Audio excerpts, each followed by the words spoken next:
वैकुंठ लोक, भगवान विष्णु का दिव्य धाम।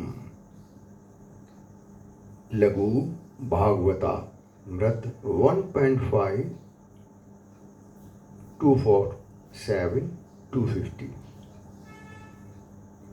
भौतिक और आध्यात्मिक जगत की सीमा पर शुभ विरजा सागर है।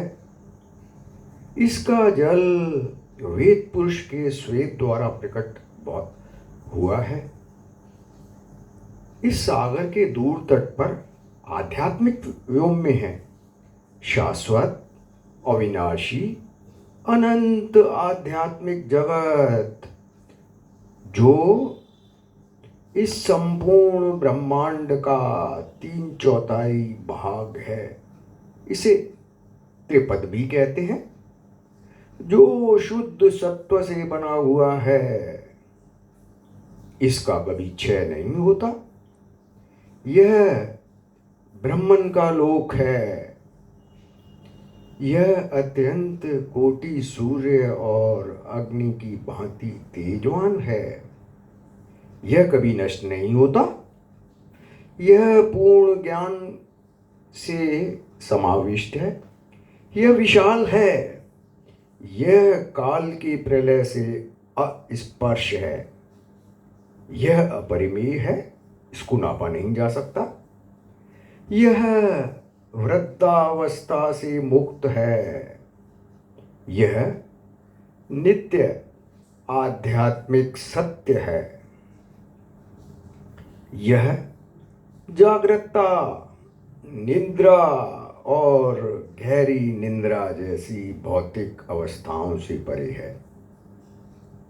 यह स्वर्णमय तेज से युक्त है। यह मोक्ष का धाम है। यह आध्यात्मिक आनंद प्रदान करता है। इसके समान या उच्च कोई नहीं है। इसका कोई आदि या अंत नहीं है। यह शुभ है। यह अद्भुत है। यह रम्य नित्य और आनंद का सागर है। ये भगवान विष्णु के परम धाम के गुण हैं। भगवान हरि का यह धाम सूर्य या चंद्र अथवा विद्युत से प्रकाशित नहीं होता। जो भक्ति द्वारा इस धाम को प्राप्त करता है, वह इस भौतिक जगत में कभी नहीं लौटता। ब्रह्मा की 100 एवं लाखों दिनों में भी कोई भगवान विष्णु के इस नित्य तथा अच्युत धाम का वर्णन नहीं कर सकता। लघु भागवतामृत 1.5 251 252। भगवान के चरणों की सेवा करने वाले अत्यंत भाग्यशाली जीव, जो श्री के पति के चरण कमलों की प्रेममय सेवा के अमृत से परिपूर्ण हैं, आध्यात्मिक प्रेम प्रदान करने वाले भगवान विष्णु के परम धाम को प्राप्त होते हैं। भगवान हरि का यह वैकुंठ धाम अनेक नगरों, वायुयानों और रत्न जड़ित राजमहलों से युक्त है। इसके बीच में विशाल नगरी गौरवान्वित है, क्योंकि यह माया से आवरणित नहीं है। इसके चारों ओर स्वर्ण और मणियों से रंगीन दीवारें, रत्न जड़ित तोरण एवं 4 विशाल अलंकृत द्वार हैं।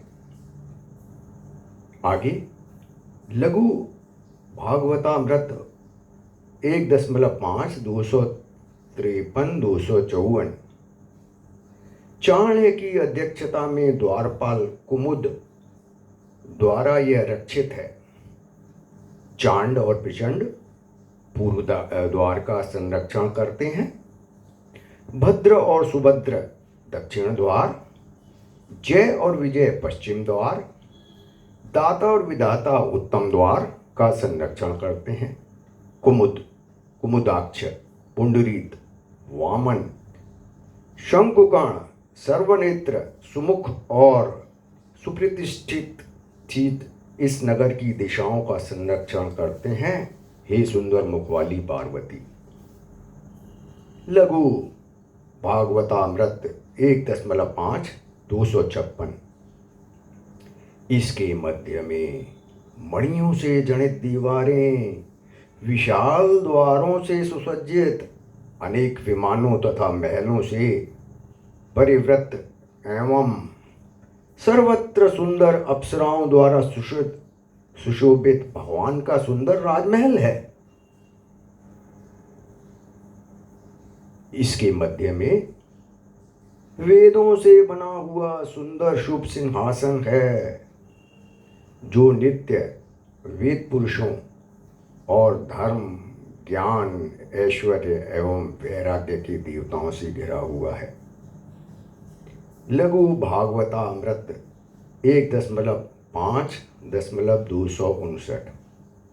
अग्नि, सूर्य और चंद्रमा के देवता कुर्म, शेष और तीनों वेद के स्वामी गरुड़ इस सिंहासन के मध्य में निवास करते हैं। वैदिक श्लोक एवं सभी धार्मिक मंत्र भी उस पवित्र स्थान में रहते हैं। यह स्थान सभी वेदों से बना हुआ है और स्मृति शास्त्र में इसे योगपीठ कहा गया है। लघु भागवतामृत 1.5.266। मध्य में सूर्य के समान प्रभावशाली 8 पंखुड़ियों वाला कमल का पुष्प है और इस पुष्प के मध्य में गायत्री मंत्र। हे सुंदर पार्वती, उस स्थान पर पूर्ण पुरुषोत्तम भगवान लक्ष्मी देवी के साथ विराजमान है। लघु भागवतामृत 1.5.269। आध्यात्मिक व्योम में परमेश्वर उनकी नित्य संगिनी महालक्ष्मी के साथ सदैव दिव्य आनंद का आस्वादन करते हैं। हे सुंदर मुख वाली देवी, भू और लीला उनके दोनों तरफ रहती हैं और विमला आदि शक्तियां पंखुड़ियों की 8 दिशाओं में रहती हैं। विमला उत्कृष्णाणी, ज्ञाना, क्रिया, योगा, प्रही और ईशाना भगवान की रानियां हैं। चंद्रमा के समान प्रभावशाली चारण धारण कर वे अपने पति अच्युत भगवान को प्रसन्न करती हैं। लघु भागवतामृत 1.5.283। अनंत शेष आदि भक्तगण, पक्षियों के राजा गरुड़, सेनापति विश्वसेन एवं अन्य नित्य मुक्त संगी गणों से घिरे हुए माया देवी के संग भगवान परम ऐश्वर्य के साथ भोग करते हैं। लघु भागवतामृत 1.5.288। परमेश्वर को घिरे हुए प्रथम चक्र आवरण में वासुदेव आदि चतुर्व्यूह के विस्तार लक्ष्मी देवी एवं अन्य संगी गण के साथ पूर्व दिशा से प्रारंभित 8 दिशाओं में स्थित है। दक्षिण पूर्व दिशा में प्रारंभित लक्ष्मी, सरस्वती, रति और क्रांति क्रमानुसार स्थित है।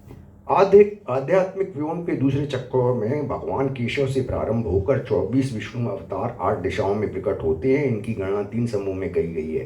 केशव, नारायण, माधव, गोविंद, विष्णु, मधुसूदन, विक्रम, वावन, श्रीधर, ऋषिकेश, पद्मनाभ, दामोदर, वासुदेव, संकर्षण, प्रद्युम्न, अनिरुद्ध, पुरुषोत्तम, अधोयज्ञ, नरसिंह, अच्युत, जनार्दन, उपेंद्र, हरि और कृष्ण। लघु भागवतामृत 1.5.291। आध्यात्मिक व्योम के तीसरे चक्र में मत्स्य, कूर्म आदि भगवान के 10 अवतार 10 दिशाओं में प्रकट होते हैं।